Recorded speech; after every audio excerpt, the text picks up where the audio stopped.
Howdy, this is the Views from the Shop podcast. I'm your host, your one and only host, Tim Miller, and today it is Sunday, February 9th, 2025, and I wish you a very, very, very happy read in the bathtub day. Today's show, of course, exclusively presented by College Basketball Analytics, and we're going to have a little special showcase of college basketball analytics on today's show. Of course, you can sign up for a free account if you haven't already.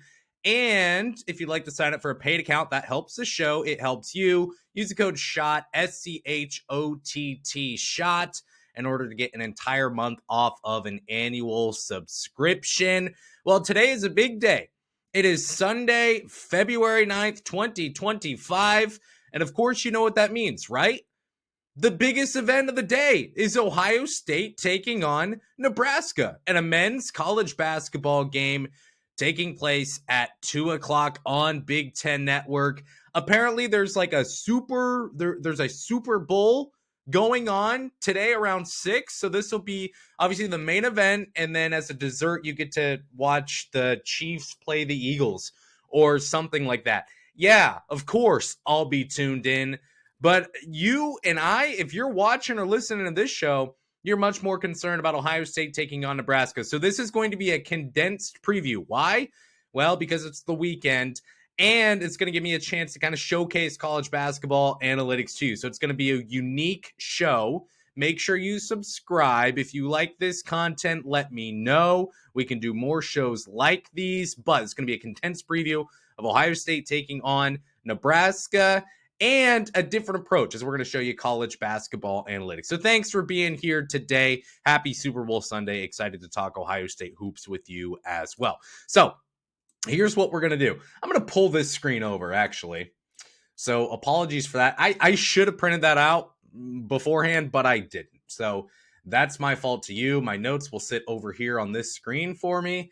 And then we will go, we're going to share some screens, okay? I'm going to show you exactly what college basketball analytics looks like. I'm going to show you how it affects your life when it comes to Ohio State taking on Nebraska. This is essentially how I put together my shows. However, we're going to start with just a general review of Nebraska to this point. So the Cornhuskers will host Ohio State today at 2 o'clock on Big Ten Network. Nebraska right now sitting at 15-8 and 5-7 in the Big Ten. They had a really, really rough start to the Big Ten schedule. They started 1-7 in the non-conference. They played one meaningful game and they beat Creighton at Creighton, which is huge for their resume right now. This is a team that is on the bubble, probably seen as a 10 or an 11 or even a first four out team as of right now by most bracketologists. They are very uncomfortable. This is Ohio State kind of pre-Purdue win where they had another marquee win on their resume. This is where Nebraska is sitting right now. So started non-conference play 1-7.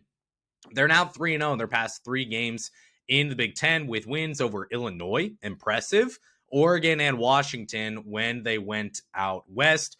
Obviously, Oregon's kind of ice cold right now. They're 40th in Ken Pom, 40th in Bart Torvik, and number 51 in net. So this is a quad one game for Ohio State because it's a away game for the Buckeyes. They've got 4 road wins right now, and that win over Creighton, that really gets them in contention for the NCAA tournament, but the out-of-conference strength of schedule really hurts them. So let's talk about the offense, and this is where we're going to share a screen. If you're watching on YouTube, this will be hopefully helpful for you. So let's get there, all right? So this is college basketball analytics. This is the home screen. What we're going to do is you're going to see at the top here, you got Ohio State and go to each player. We're going to go to the Big Ten, and we are going to find the Nebraska Cornhuskers. And this is how I build the show. So obviously, you watch the games, you watch the team, but you'd also like to actually see some numbers to back up what you're seeing. So you look at Nebraska, you can see all the games here on their schedule. And when we look at their offensive numbers, here's where I go. This is your box score numbers right here on college basketball analytics. And points per game. They're averaging 76.1 points per game. That's 73rd percentile in college basketball. Pretty good. An offensive rating of 110.5 is also pretty good. Their field goal percentage at just under 46%. That's really solid. A good 2-point shooting team. And the 3-point number's not great. And you remember the team that Nebraska was last season? it's not the same offense. So when you look at last season with Nebraska, you remember they were a really good offense. They averaged almost 80 points per game. Their offensive rating was really, really solid.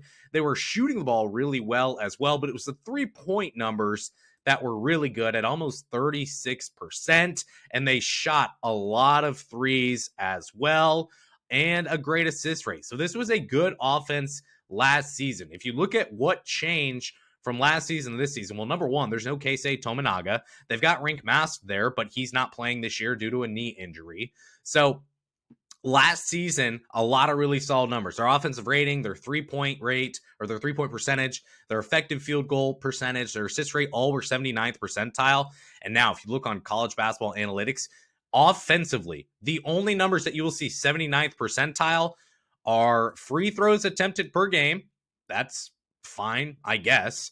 And bench scoring. That's it. Offensively, that's 79th percentile or better this year on the offensive end for Nebraska. So they've really taken a step back offensively. But again, this is a 15-8 team that is contending for an NCAA tournament spot at this point. So again, no Rink Mast. And then you look at the box score, right? And as you just take a scroll, if you haven't watched a lot of Nebraska this year, but maybe you played attention in the transfer portal, Gavin Griffiths, they got over from Rutgers, has played 110 minutes this year. He's played in 12 games. He has not contributed. Aaron Ulis as well has not contributed. They got him out of the transfer portal as well. You see Bryce Williams still playing really, really good basketball right now for Nebraska, leading the way, averaging almost 20 points per game. But you don't have the depth, and you don't have some guys who came in from the portal playing well for you. So offensively for Nebraska as a whole, they can score points. Their fast break scoring is down this year at 9.5 fast break points per game this season. They'll get a lot of production from their bench, and they shoot the ball okay. Their field goal percentage, their 2-point percentage, and their free throws are all fine. Here's the difference for Nebraska. If you go back and look at last season in their shot charts, according to college basketball analytics, this will load up for us here, and you can see red hot mid-range shooting team, really, really good at the rim. They're okay in the paint, and they shot the 3-ball well. Now, if you go to their shooting numbers this year and you break it down based on their shooting zones, this is a big difference. They're a lot colder when it comes to the mid-range. So they're about the same, but a little bit worse in the paint. They're still pretty good at the rim. But outside of that, they're not scoring all that great across anywhere you look from the field. So they're good at the rim. And if you're looking for players who are strong there at the rim, you can look at college basketball analytics and you go to these player profiles page, which is really helpful. You see Bryce Williams, 71% at the rim this season. Juwan Gary, not great. Not great really from anywhere. Look at Raleigh Wolster, really, really bad at the rim, but better in the paint. And as you go, you continue to look at these players. You've got some guys who are really producing, but you're seeing a lot of cold. Sam Hoiberg, Connor Esigian, he shoots the 3-ball really, really well over from Wisconsin. Outside of that, he's not been that great. So the Nebraska offense, you see that there. And then you go to their defensive numbers. And this is where they actually help themselves a little bit. So they're allowing, why am I getting this weird? Get this out of here, shall we? All right, sorry. So they're allowing 71.2 points per game this season. That's above average, not bad at all. Their defensive rating is at, their defensive rating is at 103.4 from the field. Team's only 42%.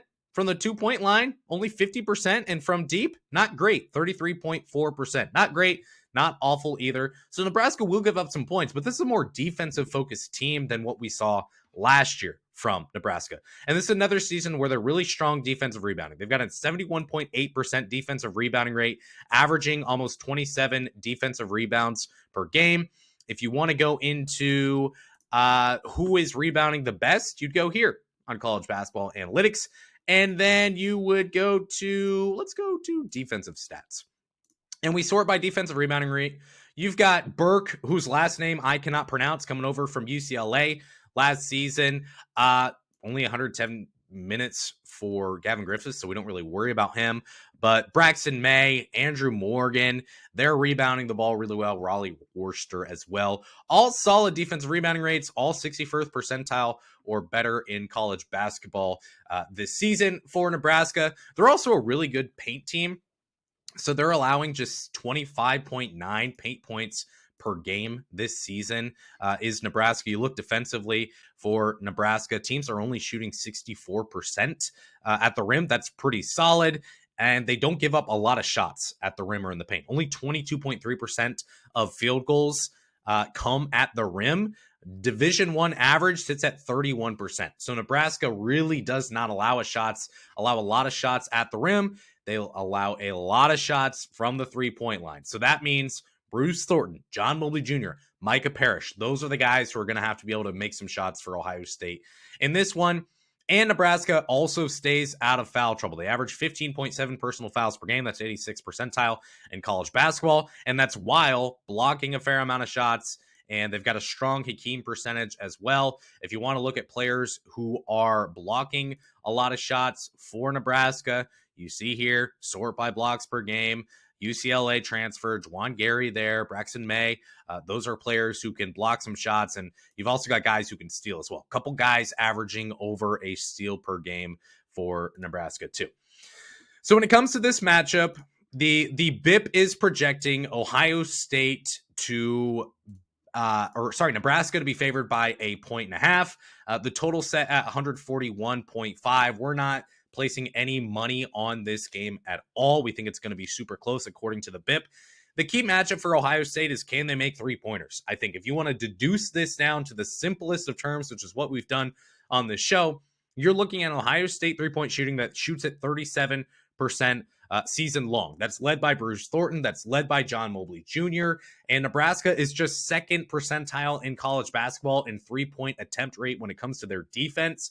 Teams don't shoot the ball all that great against Nebraska. They also don't shoot it horribly. So when you look at an Ohio State team that can make 3-pointers, and that over the past couple of games has actually shot the ball pretty well from deep and shown the ability, can you get Bruce Thornton and John Mobley Jr. to combine for like 7? I think that's realistic, especially with the way Bruce Thornton has played. Can John Mobley Jr. kind of get back to where he was?